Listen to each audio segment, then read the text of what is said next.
Well, hello and welcome to Audionautic Deep Space Network, episode 37. This is our weekly music production, technology, and marketing podcast. This week, we're taking a look at a very cool new synth from Bleass Audio called Megalit.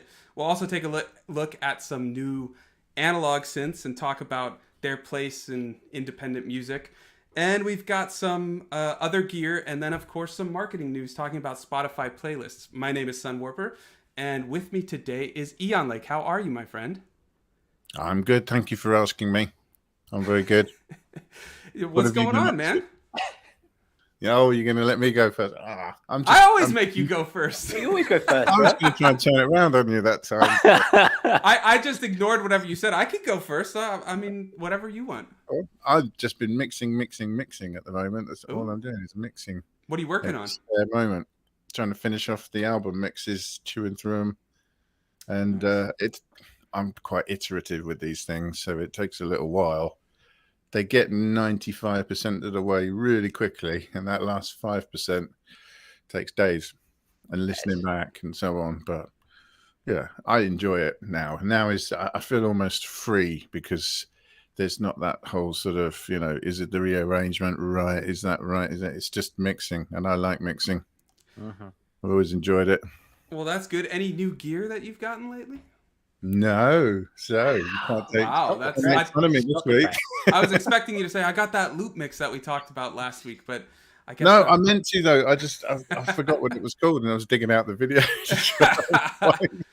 I am absolutely going to get that because I might use it for some finishing little bits and bobs. Ooh. As I go, so yeah, if it works out anyway. But yeah, how about you? What have you been up to, dude? Oh, you're shaking up. We usually go to Curtis next, but I'll go. That's fine. What have I been up to? Burnout, mostly. Lots and lots of burnout. I've been working quite a bit the last few days, so I was trying to schedule out some content ideas for the next month, and my brain just stopped working.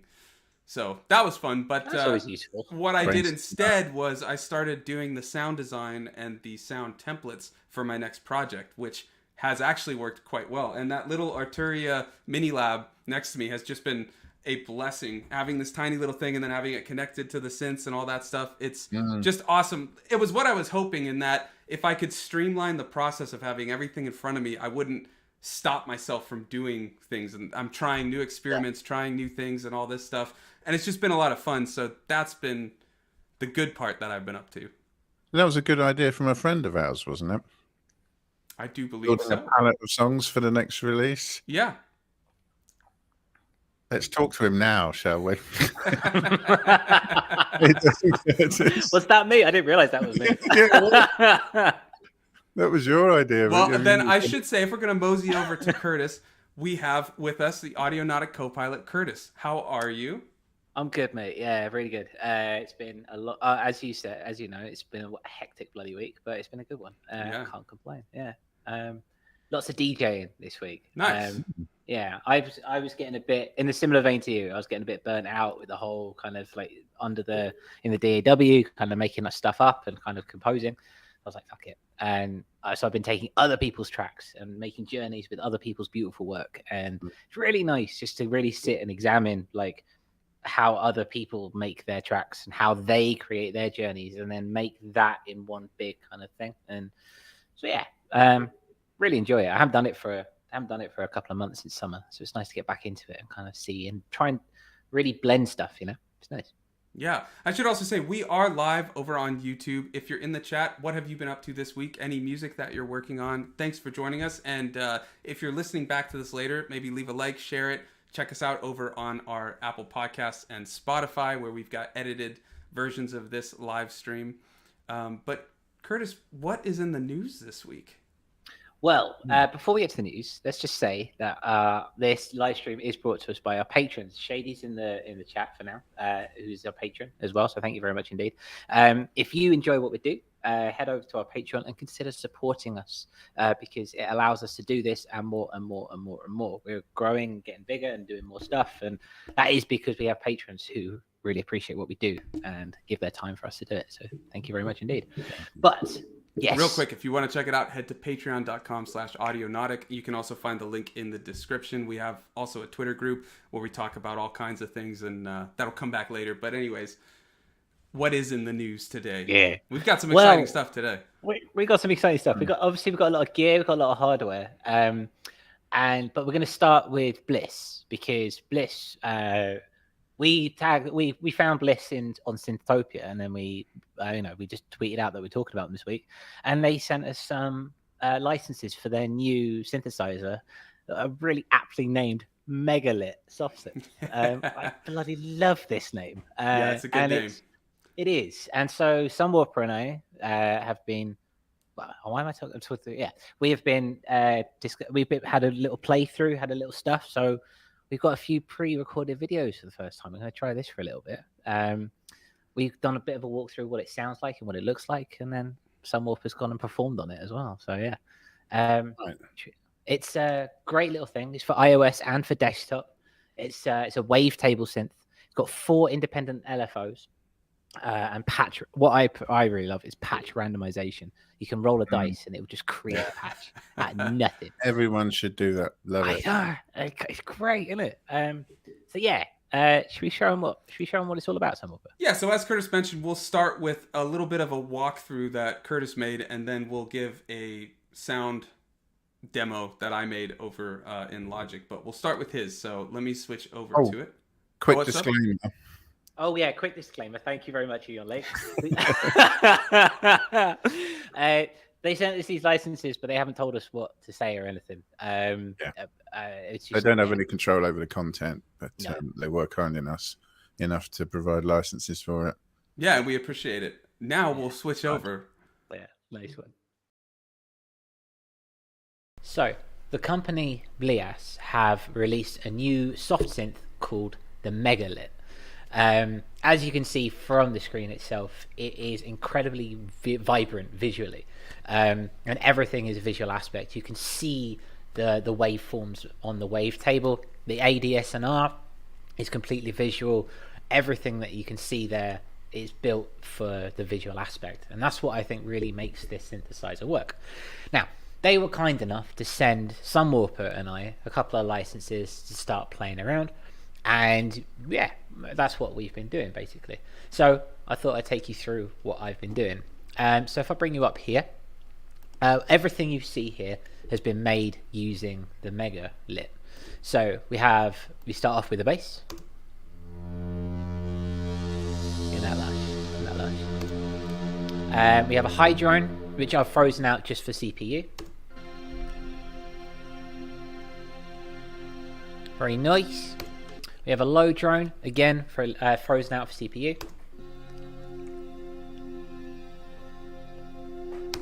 I made this kind of glitchy thing from a preset.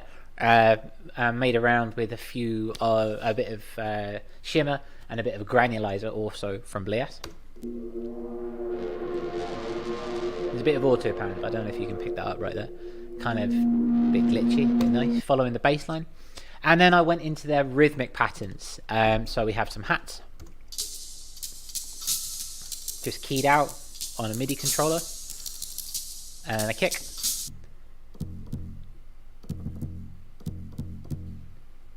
So this is all, like I say, this is all from the Megalit in its own right.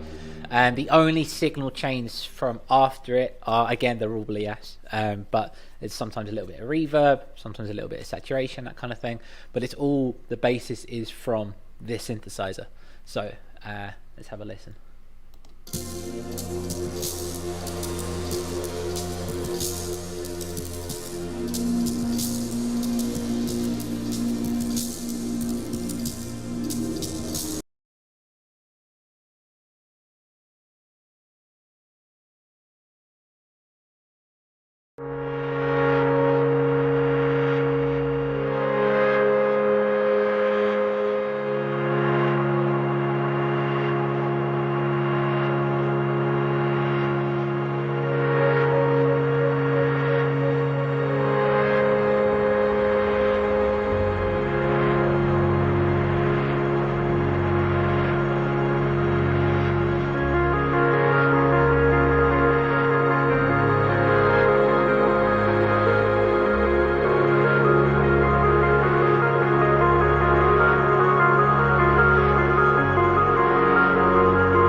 So I mean, okay, so we had a bit of a breakdown and we had a performance, and those are all presets. There's a little bit. I think some of modified you mine played them a little bit, slightly, yeah.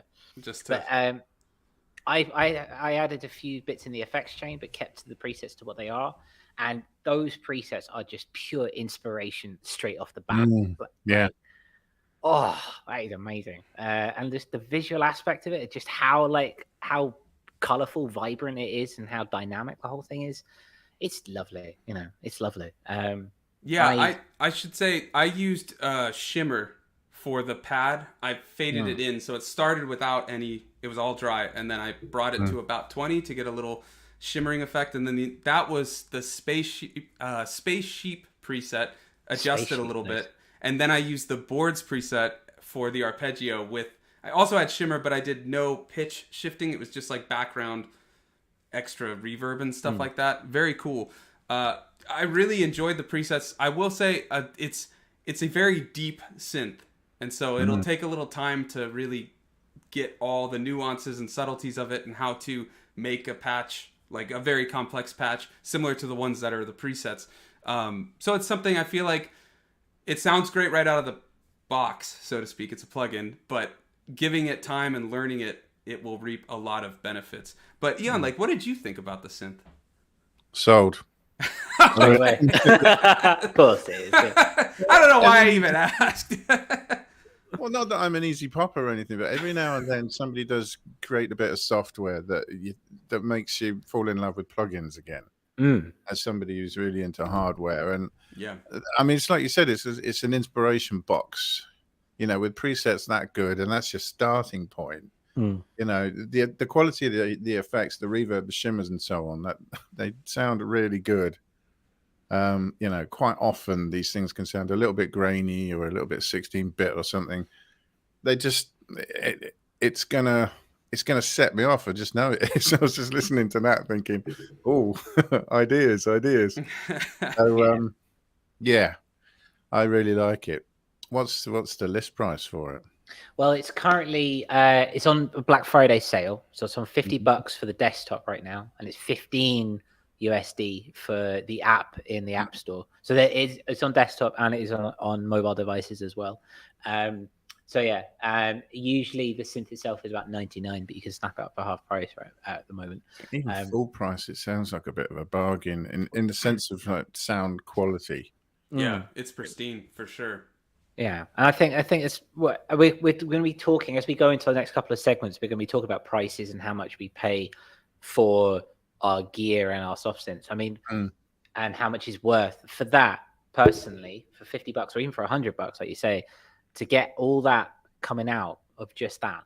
It's wonderful. It doesn't sound like a plugin. It sounds like something good going through something else, something good, and then probably a third something good as well. Well, there's a suite of effects built in. I saw some chorus, reverb. There's probably other ones. And I also wanted to mention, I almost did a completely different song that was using just the boards patch and a bunch of pitch shifting. And it just had this incredibly lush sound. I mean, like Curtis said, it's definitely an idea generator. It's really fun to see. And I've been moving away from VSTs a lot lately. So that is pulling me back in, I guess. Yeah, exactly. Somebody always does it, don't they? And yeah. This is an absolute prime candidate, really. Yeah, Curtis, do you want to put a link to their website in the chat if anybody wants to check it out? I will, yes. I'll bring it up. I'll put it in the chat as we move across to the next segment. Do they have a demo? I don't know, actually, but we'll find out. They have a couple of like demos on YouTube already, if that's what you mean. Do you mean like a downloaded demo? Is that what you mean? You can download that one that makes they noise.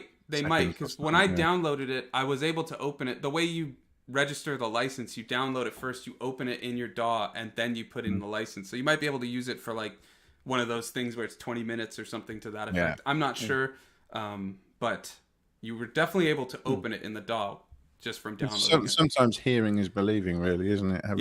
It is. Definitely. Oh, I see what you're saying. When I downloaded it and I installed it, I could play it, use it. Oh, you could? I had to register it. I had to register it before I could do anything with it. So yeah, that's a good way of doing it. Yeah. We'd like to know what you guys in the chat think, either listening live or chatting back. Well, speaking of, Thomas in the chat says that it sounds lovely and it sounds like a really cool synth. Yeah, I would definitely say it is. Definitely. We'd like to know.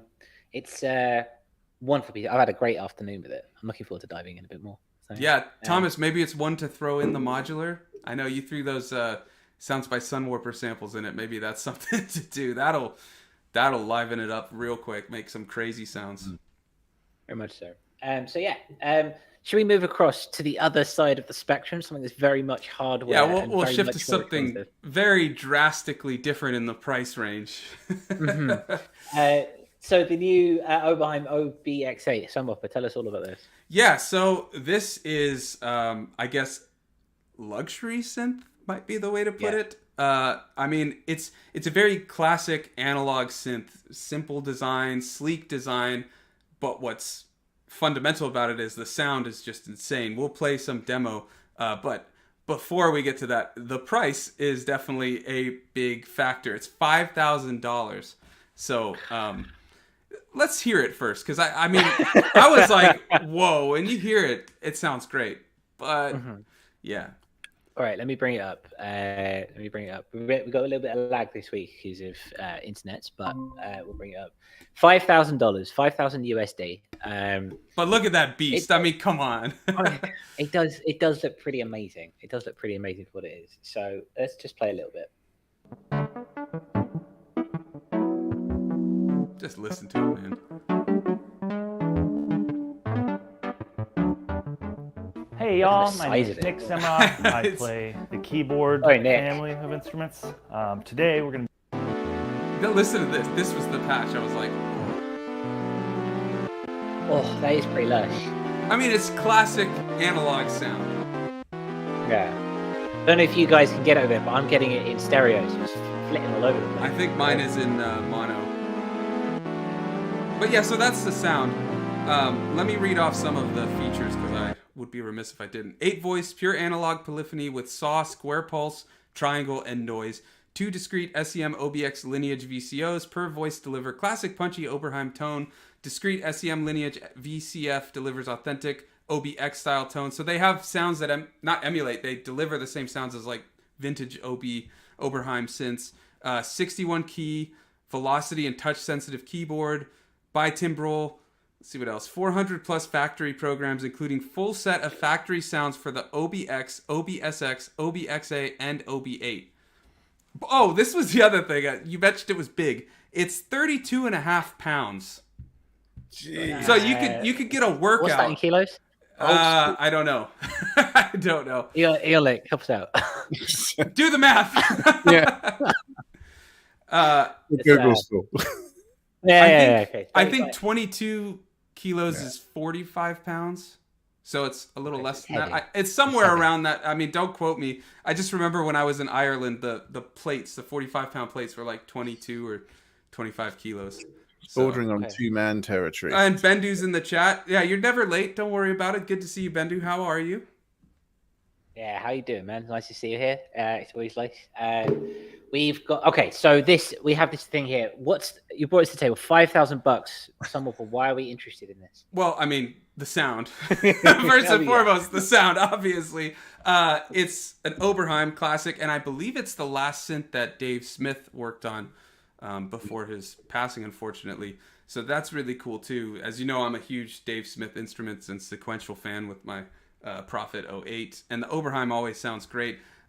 The thing I wanted to ask and get the chat's opinion and your guys' opinion is there a place for this type of, I don't know if luxury is the right word, but boutique luxury, very expensive but great sounding synth in our world, the small independent musician world? Curtis, what do you think? Oh, did I thought lose you you? were going to get Eon like that. No. I went to him at the start. I'm keeping you guys on your toes today. And chat, feel free to chime in as well. The whole routine is out the way. Suddenly we bring some pre-made content to the show and everything's out of whack. No, I'm keeping you on your toes. You can't get complacent, okay? Yeah, this is fair. But yeah, no, I mean, it's beautiful. It is beautiful. It's got a beautiful sound to it. Pure analog, lovely, wonderful. $5,000. I don't have that money, quite simply. And I mean, obviously, if you've got that, if you want to go for that luxury sound, that is the cream of the crop. You buy that, you probably don't need another analog synth in your life. It's got everything you need, to a degree. But would I spend £5,000 on $5,000 on one synthesizer? To be honest, I wonder how much, in my experience at least, if you're going for something that's more mid-range, could you get something that might not be quite as good, but is almost as good, and then get another couple of synths on the side as well, and really kind of start to build the Eon Lake studio of our dreams? I guess it. I guess it depends what you want. That maybe that's of course. something, and I suppose the cash you have available, and maybe like what I was thinking is it's a cool thing to kind of dream to reach, you know, like at some point when you get that and you're like, I finally got it, you know, I was able to get this. But that's a lot of money that could go to a lot of different synths or soft synths. Thomas in the chat says, I'm sure Behringer have made an affordable clone, the OB-X8. Yeah, I'm sure they're working on it. They make clones of everything. We talked about that last week. But Eon Lake, what about you? What do you think? What's the polyphony on it again? 8. It's 8 voice, like the Prophet 8 voice.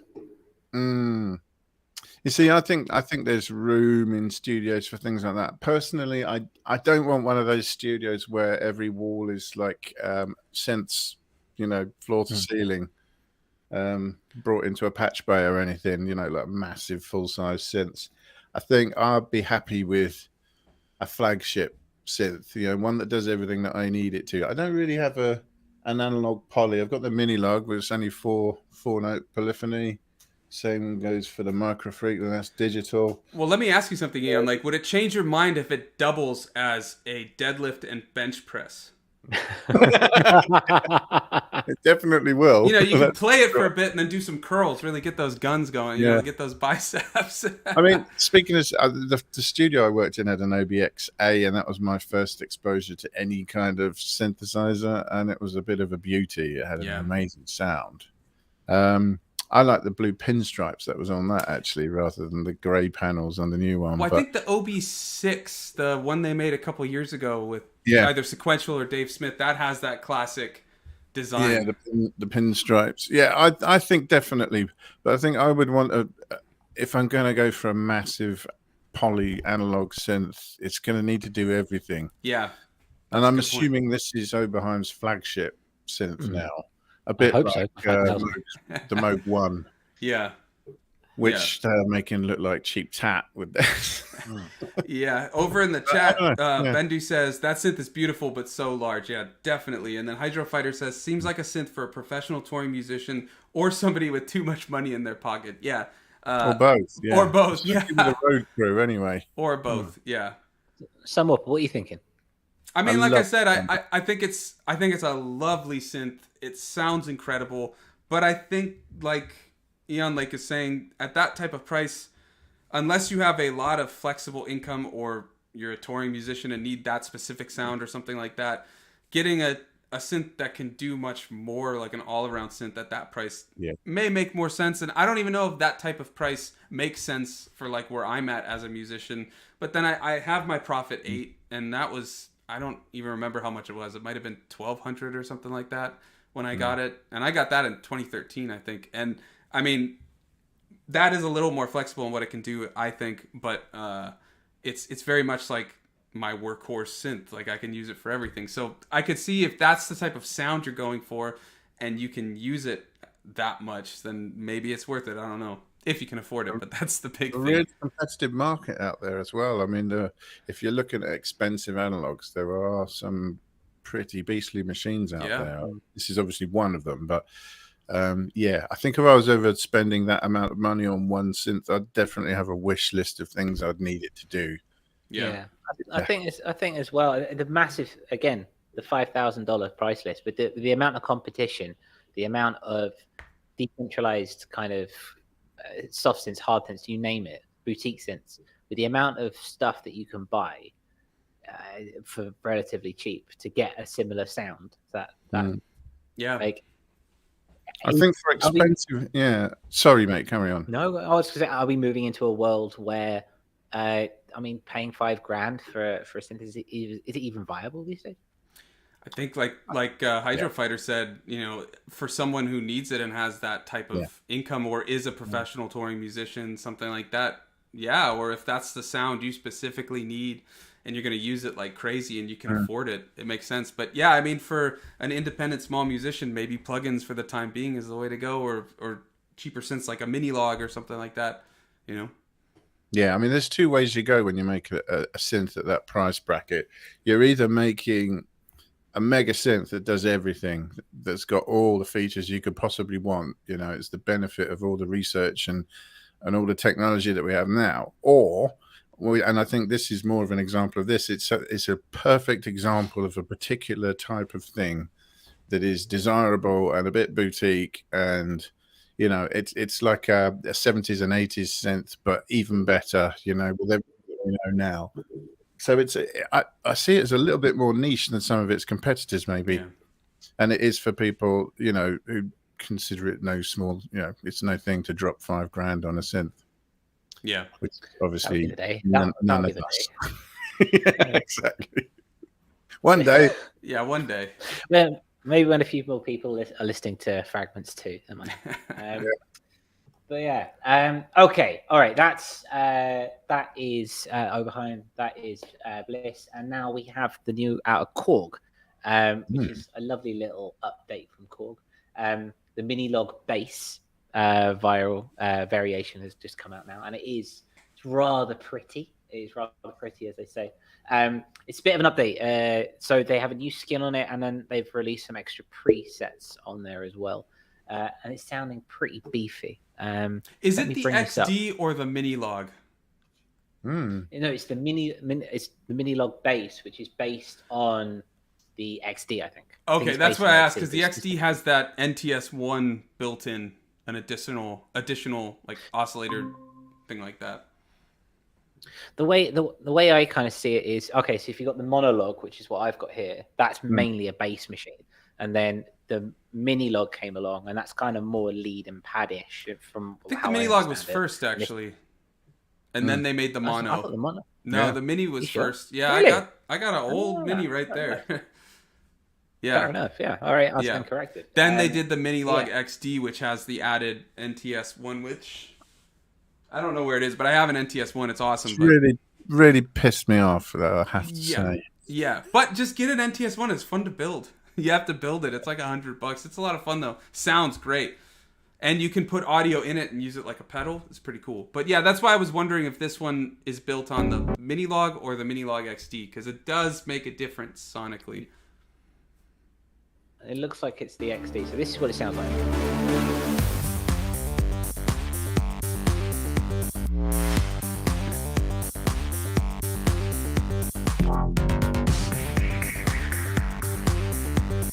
Gonna go for that.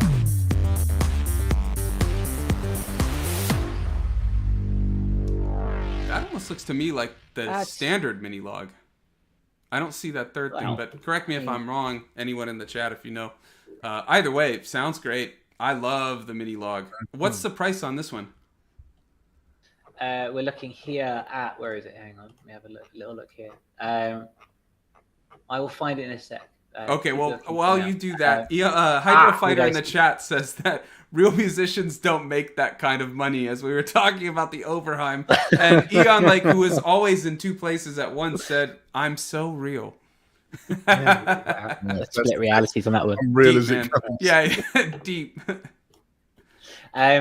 It's £649, which I believe is around about $650 at the same idea. Okay.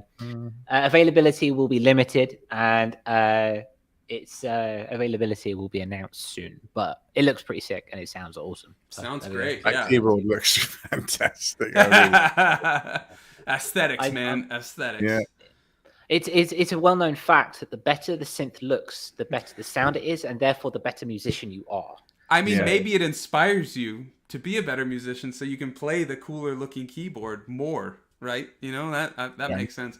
I always sing the praises of the mini log I have. I think I think the original mini log was $400, maybe $500. Yeah, it was a real bargain. And at that price, I always say that the mini log is definitely worth it if you're looking for an analog synth that can kind of do everything to a degree. And the Minilog XD, I think, was a bit more, and then this one is a bit more. I still think if you're looking for something that can cover all the bases of a hardware synth, a Minilog or any of those variants is a great way to go.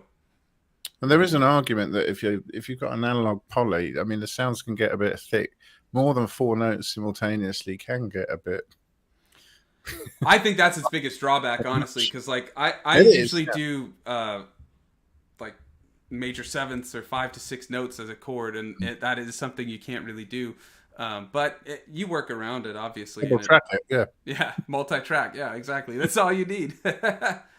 I've got, like I say, I've got the monologue, which is literally just one voice, and so you are just multi-tracking over and over and over. So that major 7th chord that you're playing, Sunwarper, so it's another way to go. We do have one more piece of gear to talk before we move to the round robin. That is the Universal Audio, the Polymax synthesizer. Yeah, it's got Max in it. It's got Max in it. It's to the max, man. It's not quite lit, but it is Max. Yeah. So I'll take it for now. I have a little intro, Sunwarper. Tell us all about it, and then I'll play this. Yeah, well, I think the best description was what they wrote. Fat tones from the golden age of analog polyphonic synths. I mean, when I listened to the demo, I was like, yep, that's it in a nutshell. I mean, it just for a plugin sounded really lush. And let's see, they say capture the lush harmonics and warm bottom end of the best poly synths ever made from the 70s and 80s, created with UA's analog modeling expertise. Onboard UA effects include the digital Hall B reverb and vintage analog phasers, flangers, and tape delay. Available natively via UAD Spark subscription, $19.99 or per month. Or as a perpetual license of $200 for Apollo interface and UAD hardware owners. Right. Okay. All right. So that's what it is. I mean, a subscription for $20 a month ain't bad. Ain't bad at all. I think that would include much more than just that synth, because I don't think paying $20 a month perpetually would be worth any synthesizer. But if you get a suite of things, then yeah. I think it's similar to what, for example, what Serum do. Like you pay $20 a month for Serum, and then you pay it for about 2 years, and you've paid it off. I think maybe something along those lines. Yeah, I don't know. Subscription makes me think it's like a perpetual, like a Netflix subscription, something like that. But some people do rent to own, though, don't they? Yeah, that's a whole thing on Splice, right? You can, like you were saying with Serum, you can buy over a long-term pay a smaller amount for like 12 months or something like that. But let's hear what this sounds like. It's pretty sick.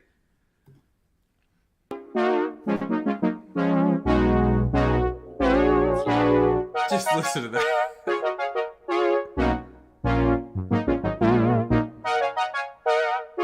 Very Bruno Mars.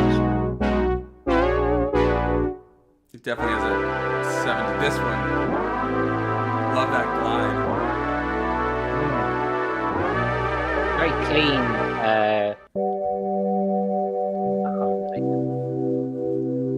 Just lost its majesty.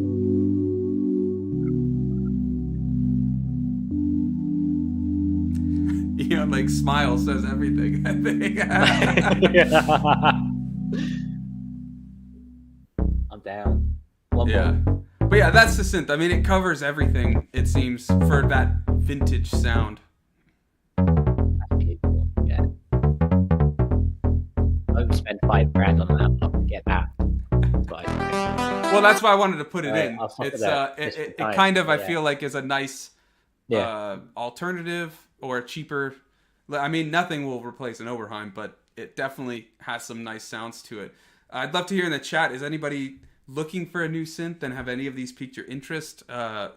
What is your main synth, either plug-in, hardware, anything like that? I would definitely say my main synth is Europa from Reason. I use that all the time, the little plug-in in the DAW, but it works as a rack extension in any DAW. But what about you, Howard? What's your main synth? The one that gets the most use is probably the Microfreak. But it's a close thing. It is a close thing. Sub 37 a lot, Minilog a lot. MS-20 is probably the favorite at the moment, just because of the sounds I've been getting out of it. Nice. But yeah, I think all-rounder that gets used on everything is probably the Microfreak, because it's got such a range of sounds. And what do you think about this synth? And this one, it's fat. It's got a really thick tone, hasn't it? I mean, fat with a PH. Yeah. Well, it's both, I think. PHF. It's both. Okay. Yeah. Or PFH. Fat. It really is. I mean, it's a really thick tone, and you could. It's probably got a lot more polyphony than you would get out of a hardware box if it was a real thing. So you're benefiting from the fact that it's software. It's a good company. There's a lot going for it. That's the sort of synth you could struggle with. Like, how am I going to fit other sounds around this? It definitely seems like it would take precedence in a mix. Dominate a bit. Curtis, what about you? What is your main synth, and then what do you think about this synth? My main synth would be the Ultranova. See, I knew you were going to say that, but I had to ask. Yeah, the Ultranova goes with everything. It's good for its bass, and it's good for, I like my arpeggiators. It's great for arpeggiators. So, but yeah, and this I love this. This is kind of I've been using the 88 keys from Waves Audio for the last 6 months or so. And this, I feel, would be a perfect kind of what's the phrase? Like a companion. That's the word. The perfect companion to that kind of retro 70s, 80s vibe. But on the synth side as opposed to a keys side. I can definitely see that marrying. And when I'm in a position where I could spend $200 on a plugin, I might do that because that's really lush. It's really nice. Yeah, and over in the chat, Thomas says, unfortunately, it's only for Spark as far as I understand. I'd love to have it if I was able to run it in my satellite DSP. It is for Spark. It also says you can buy it outright for $200, but there was something that it said about using it with Apollo or something like that. So maybe you can't buy it if you don't have a certain, I don't know, universal audio interface or something like that. But it's probably more than just Spark for sure, but I'm not sure the range. If anybody in the chat knows, let us know. Bendu says, if I need a polysynth, I use an Arturia plugin, and then I replace that with my old Alpha Juno. Nice. I use an Apollo OS, so this might be in my future. The Arturia synths are great. I mean, what I really love is doubling things with soft synth and then sending the MIDI or performing the same part with like different intervals or something like that on hardware and putting them together, doing some EQing to get them to sit together. It makes it real fat. And Thomas says his favorite synth is the Yamaha CS10, or one of his favorites is the Yamaha CS10. Very nice. Yeah, that's a good one. So yeah, it's a way to go. So that's all the new gear that we have in the world. But if you segue into what we have been using in the past tense for now, we've had a bit of chat. We've had a bit of chat in the Twitter, on the Twitter and through people messaging us and just generally as we tweet out, talking about pads a lot this week. We've been seeing about how people make the pads, which admittedly for me as well has always been a bit of a struggle to find a decent pad sound. I don't have anything like that. So I wanted to have a look at our pads. What are we using to create our lush, thick, warm or cold or whatever kind of pads you're going for? What is consistently on our effects rack? What is consistently being used is our DAW. Not specifically soft synths, not hard synths, soft synths. So that specifically soft synths? Specifically soft synths. Oh, so not hardware. Okay. Not hardware. What are we using as a VST? I know that we have all been. I know some of you are dabbling and moving away from soft synths. My next album is pretty much all DAW, so I just do the DAW stuff for YouTube and things like that, and put the DAW stuff into it for further processing. Yeah. So I mean, there's been a bit of a buzz in the Twitter world this week. So let's see what have we got. If we've got them free, maybe we can find them, send some links out. If they're paid, some people buy their synths. I mean, God forbid. And then let's have a look, shall we? Eon Lake, do you want to kick us off? What soft synths are you consistently using in your? Cherry Audio's DCO 106, which is like a soft Juno. Okay, it sounds pretty good. It's it's old school in the sounds that it creates, but that's pretty much why I'm using it when I use it. Also, the ARP 2600 that they do, it's a CA 2600. I also use Audionaut's Zone, although that tends towards really sort of modern sounds and stuttery sounds. You It's can very do glitchy, yeah. and glitchy stuff on it. What is the other one? It's a D16 group. It's their, I'm just having a look now. Lush 101 gets used a lot. It's like it's like an SH 101 in software, but stacks of polyphony and a load of extra functionality thrown in. It sounds great. I use that a lot, as well as their Foscion thing, which is essentially a 303. Okay. So I use that one too. So there's actually quite a lot. There's some old stuff by Full Bucket Audio as well that have got some monster sort of analog replica thing that fills your whole screen. Has got a ton of voices. That one's great for ambient stuff. But yeah, I've got a bunch of other ones that I cycle in and out and so on, but I tend to use those ones a lot. They tend to be the go-to ones. And is there any particular reason that you're drawn to them, or is it just because of the sounds that they have sound amazing? So when I'm making pad sounds, I'm either going to go one of several routes. I either want to play a lot of notes, in which case, you know, it's going to be software. It's either, well, if I'm not using my digital poly, it will be software, because for the polyphony. So if you want to do sort of analog poly sounds, but can't afford an analog poly, like me, you use software, don't you? Like I said in the chat. So I use it for things like that. But sometimes pad sounds are actually just like one or two notes and an absolute ton of delay and reverb, so that I'm actually running notes into each other and building a chord that way, almost by playing a really slow arpeggio and letting it sort of drift from one chord into another one, where you're almost like crossfading between chords. That was the idea in my head anyway. And it's the kind of what I think of mentally as the taiko approach, where you've got something that's actually only playing one note, but you've got that much ambience on it that you can create a bit of a swirl. That works. All right, Sunwarper, where are you at? I got a couple strategies, I guess, similar to Eon Lake. One of the biggest, though, is just a guitar through Supermassive. That's hardware, bro. Well, no, the plugin is what's making the difference. You could use a free guitar plugin if you wanted to. So, no, it is software. The main part of it is you can even do a piano VST. I've done it before using Supermassive with 100% wet, and it just becomes this drifting with that modulation it's got. Also, basically mine is take any sound and put it through lush amounts of reverb, delay, and I always use some sort of tape emulation, either the Arturia. God, I always forget the name. What is that one we use? Mellowfi. Yeah, it's just like I've got a mind block. The Mellowfi is like on everything, and then even putting it through chorus, delay, reverb, Supermassive, anything like that. Synth-wise, I like Europa. As I mentioned, it's very modular in how you want to shape it. It has built-in effects, and then you can add more. Diva is incredible, but it is a CPU drain.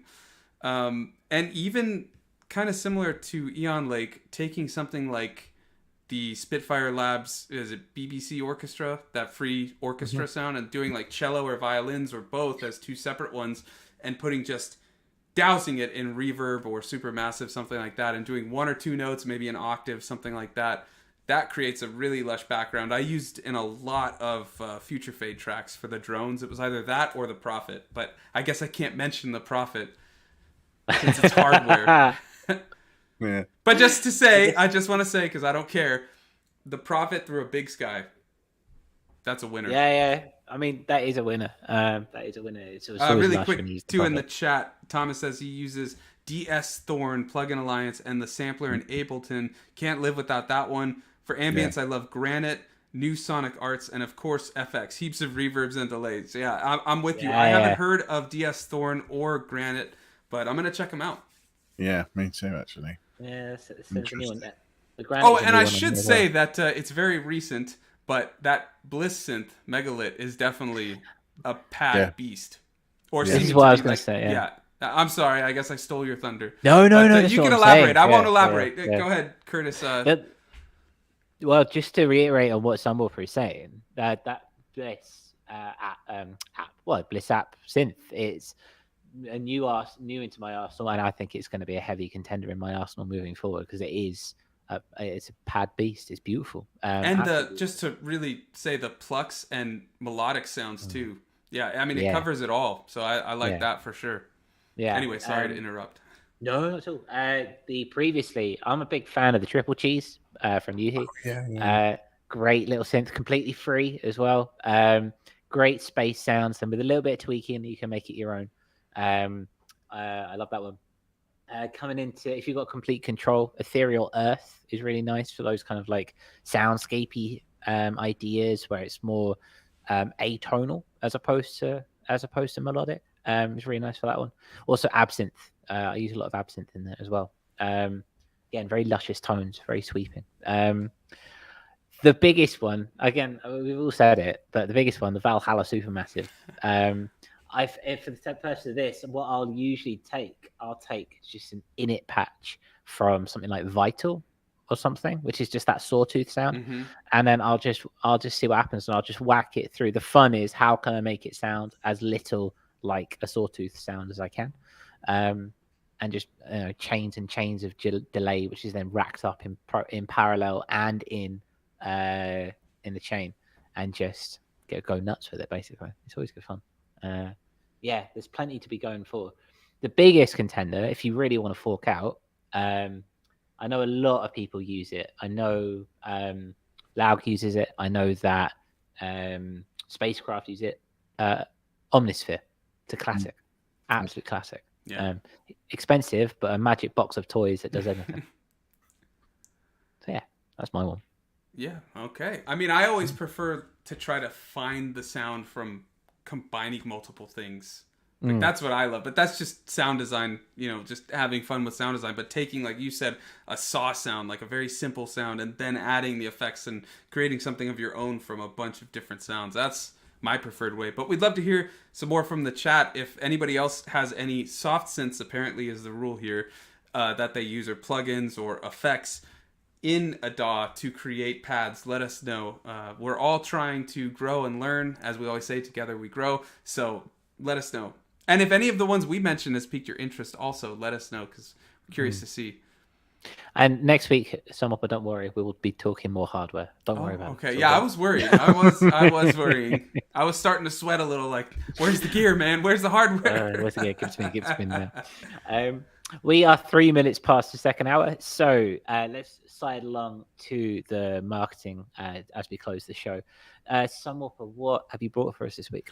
Yeah, so I have... Well, first of all, I should say, today we're going to talk about some Spotify playlists. We've been growing our main one, Audionautic Radio, and many thanks to everyone who's helped get it over to 300. If you haven't checked it out, it's in the description. It's the latest in unique and chill electronic music, and if you want to submit, send it over to my socials or Audionautic. But anyways, we've been growing. I've been doing a lot of research on ways to, increase reach and things like that. And Spotify is doing a masterclass, as they call it, tomorrow at, I think it's 9 a.m. Pacific. It might be 11. I'll double check. I know I mentioned it to you. I thought it was 9. Okay, yeah. I had a dirt moment yesterday and thought it was yesterday at 9. And I'm like, Curtis, come on, hop in. And then I go on it and it's like coming on Thursday. I was like, oh, damn it. But anyways, it's at 9 tomorrow. You have to register. I'll try to find the link and put it in the comments after the video is over if anyone's interested. It's coming from Spotify. They say some people from editorial are going to be on there talking about what they look for, and I think that's huge. If anyone's submitting to editorial playlists through Spotify's app, this is coming from Spotify, what they look for, ways to do it, things like that. So I think that's big. But I also found, and it was an old article, but it's still like the main thing that comes up, an article from Spotify. Again, this is coming straight from them. How to get playlist followers on Spotify. Do you want to share it really quickly, Curtis? If it's not going to blow your computer up, because I wrote out everything, so I can just read it. Cool. I think this is just a simple white text. I think we'll be okay. We'll see. We'll see how it goes. The quest continues for a better computer. 2.5 years. We'll get there. So the first one they say is be original, and one of the big things they mention is targeting a niche, and this would be you know, rather than just putting like mainstream pop music or something like that, if you could get, let me make sure our pictures are coming up. Sorry, let me just fix this. There we go. I've got it on a little. Sunwarper is the master controller, yes. So he does his thing and also make sure that we can be seen. So sometimes there's a bit to do. Okay, sorry about that. So the first one is be original, target a niche, rather than hitting the mainstream, putting pop or something like that where it's oversaturated. If you could target something smaller, I know Thomas, who's in the chat, has like ethereal guitar playlists and things like that, and those are niche music genres that people will search for. And that's going to be something that comes up later. And Thomas, feel free, if there's anything you disagree with, agree with, or want to add, let us know. He's got some great playlists. Number 2, have a strong title. Strong titles stand out, can help convince a potential listener. And the biggest thing, they might be searchable on Spotify. If you have something searchable, you know, something like, let's say for synthwave, you have synthwave in space sounds of blah, blah, blah. When someone searches something like that, it might pop up, which is good. Third one, update your playlist. This is pretty simple. Just keep new music on there. We've found some success updating weekly and also growth from that. The fourth one, promote your playlists. Social media is definitely a great place for promoting. You can tag the artists and they may retweet it, reshare it, anything like that, and it hits their fans who might be looking for music from similar sounding artists. Reddit's another place you can do if you find a good place to share it specific to, let's say, a niche. I, for our type of sounds, haven't found one because we're a little bit eclectic in terms of like the reach we do. We have some lo-fi, some synthwave, some ambient. It's like you can't really post it on one of those. But if you have a very niche one like a lo-fi playlist, that might be a place to do it. But we haven't had much luck with that. And then the fifth one they have, and this is a little different. It's not really for your playlist, but it's follow other great playlists. And of course they want you on Spotify because it's Spotify telling you. But with that said, study what bigger playlists do, what works for them. So what's their title? What's the description? What's their rotation frequency? How are they updating it? How often? The song placement, you know, what's the flow of the playlist? And then how do they handle the social media? Do they update? Do they post it on there? Do they tag? All good things to consider, and then you can learn and grow and adapt it for your own playlist and see what works. Yeah, ultimately, I like this. I like this closing tagline here: "Have fun, enjoy the music, and be original." I like that. Oh, nice. I'm gonna go make some lo-fi. Yeah, I was gonna say maybe that doesn't quite work, but yeah. What do you guys think? Do you have anything you want to add or disagree with? I think that anyone on the Audionautic playlist will be benefiting from wisdom. That's for sure. No, it's some of it. It makes sense, except for maybe the last bit. I question perhaps a bit. Which bit? I don't know what you have fun and be creative. Said. No, the bit before that. Oh. The bit that you said something, and I just heard use Spotify a lot. There's a good. Oh, follow other great playlists. There you go. Yeah, use Spotify a lot. Yeah. Yeah. But the bits before it sounded like, you know, good common sense. Name it something good. I think some of it maybe is, you know, obvious, but some of it less so. Like, don't change all the songs at once. Chop a few in and out on a more regular basis, so that you're not, unless of course that's the purpose of the playlist, like they said. So, yeah, there's a mixture of some stuff that maybe is self-evident and some other stuff that is less so. But yeah, it's all good to know, isn't it? Makes sense. I mean, I understand the follow other great playlists. Like, I suppose it's the next level of like starting a community around it. Like, you know, people share the shareability and the ability to share each other's playlists, because that's how you grow. Like, if you are making an ambient playlist and you know someone else is making an ambient playlist, you know, there's shareability there, and that does help. Yeah, and Ian, like, I mean, I mentioned it when I was reading it, but I will say I thought the same as you about that last one, but I do think it is important to see what works for these bigger playlists and learn from it. So I wouldn't necessarily say, you know, you have to spend all your time on Spotify listening to playlists and stuff, but finding bigger playlists in your genre or niche and researching, basically listening to them, finding what works, see what they're doing. Like I said, song placement, rotation cycle. Are they posting to social media? Do they post on Reddit? Where do they post on Reddit? You know, because like I was saying, we don't find many suitable places on Reddit, but maybe there are some and I'm not seeing it, things like that. Curtis, what else do you think? Sorry, I just wanted to bring that up. I think the idea of the niche is quite important, obviously. Like, also working out where you sit within that niche. So, like, if you're doing an ambient one, for example, are you doing long drone ambient? Are you specializing in that? Like, going down the rabbit hole, you do purely guitar ambient, for example. That's a really interesting one to work out, because while you want to sit within like a genre, the idea of having something that makes you stand out so that more people are going to follow you to get something, there's a lot of value in that, I find.